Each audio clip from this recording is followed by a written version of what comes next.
ಏನಂದ್ರು ಭಗವದ್ಗೀತಾ ಯುದ್ಧ ಮಾಡಂತ ಹೇಳ್ತೈತಿ. ಒಬ್ಬ ದೊಡ್ಡ ಪಂಡಿತ್ ಬಂದಿದ್ದಾರೆ. ಕೆಲವೊಂದು ಲದ್ದಿ ಜೀವಿಗಳು ಅದಾವ ಅದ್ರೊಳಗೆ, ಬುದ್ಧಿ ಜೀವಿಗಳಲ್ಲ, ಲದ್ದಿ ಜೀವಿಗಳು. ಸುತ್ತೂರಾಗ ಸಿದ್ದೇಶ್ವರ ಅಪ್ಪೂರ್ ನಕ್ಷತ್ರ ಫಾರ್ಮ್ದೊಳಗೆ ಇದ್ರು.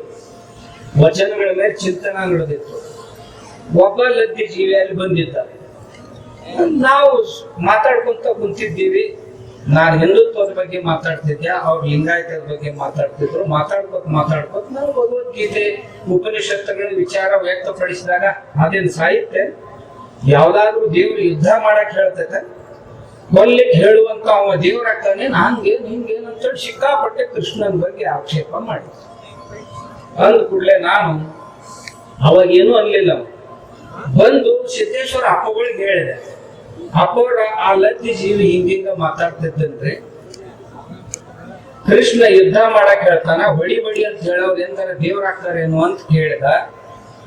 ಆಮ್ಯಾಗ ಭಗವದ್ಗೀತಾ ಯುದ್ಧ ಮಾಡು, ಹೊಡೆದಾಡು, ಸಂಘರ್ಷ ಮಾಡು ಅಂತ ಹೇಳುದು ಇದು ಅಧ್ಯಾತ್ಮ ಗ್ರಂಥ ಆಕೈತೇನು ಅಂತ ಅಂತ ನಾ ಬುದ್ಧಿಯವ್ರಿಗೆ ಹೇಳಿದೆ.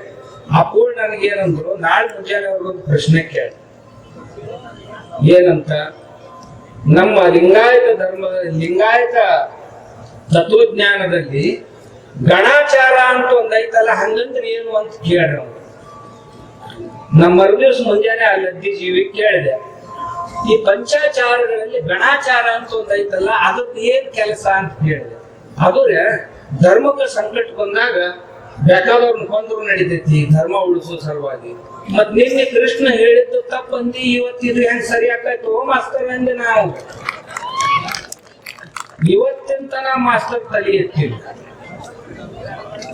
ಮತ್ತೊಬ್ಬರಿಗೆ ಮಾತಾಡೋದು ಬಹಳ ಸುಲಭ. ಹಿಂಗ ನಮ್ಮ ಮಂದಿ ತಲೆ ಕೆಡಿಸ್ಯಾರ.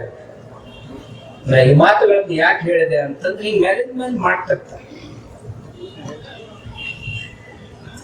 ಚರ್ಚ್ಗಳ ಬಗ್ಗೆ ಮಾತಾಡುದಿಲ್ಲ. ಓಡ್ ಒಂದು ಚರ್ಚ್ ಆಗ್ಯಾವ್ರಿ. ಆಮ್ಯಾಗ ಇನ್ನೊಂದು ಹೇಳ್ತೀನಿ, ಬೀದರ್ ಜಿಲ್ಲಾದಾಗ ಇದ್ದಷ್ಟು ಚರ್ಚ್ ರಾಜ್ಯದೊಳಗೆ ಯಾವ ಜಿಲ್ಲಾದಾಗೂ ಇಲ್ಲ. ಯಾಕಂದ್ರೆ ಬೀದರ್ ಜಿಲ್ಲಾದೊಳಗ ಬಸವ ತತ್ವ ಪ್ರಚಾರಕರ ಅತಿ ಹೆಚ್ಚದ. ಅಲ್ರಿ ಬಸವಣ್ಣನ ಈ ಸ್ಥಿತಿಗೆ ಒಯ್ದಿಡ್ತೀರಿ ನೀವು, ನಮಗ್ ಸಿಟ್ಟು ಬರ್ಲಾಕಿಲ್ಲ. ನಮ್ಮ ಮಹಾತ್ಮನನ್ನ ಈ ರೀತಿ ಬಳಸ್ಕೊಂಡು ಹಿಂದೂ ಧರ್ಮವನ್ನ ನೀವು ಅವಹೇಳನ ಮಾಡ್ತಾ ಮಾಡ್ತಾ ಮಾಡ್ತಾ ಮತ್ತೊಬ್ಬರ ಧರ್ಮಕ್ಕ ದಾರಿ ಮಾಡಿಕೊಡ್ತೀರಿ ಅಂದ್ರ ನಿಮಗೆ ಯಾರ ಬಗ್ಗೆನೂ ಚಿಂತಿಲ್ಲ. ಓಣಿಗೊಂದೊಂದು ಚರ್ಚ್ ತಲೆ ಎತ್ತಿದ್ರು ಇವ್ರಿಗೆ ಅದ್ರದ್ದೇನು ಚಿಂತಿಲ್ಲ. ಆದ್ರೆ ಗುಡಿಗಳು ಕಟ್ಟಬಾರ್ದು ಅಂತ, ತಾಯಂದ್ರ ಕುಂಕುಮ ಹಚ್ಕೋಬಾರ್ದು,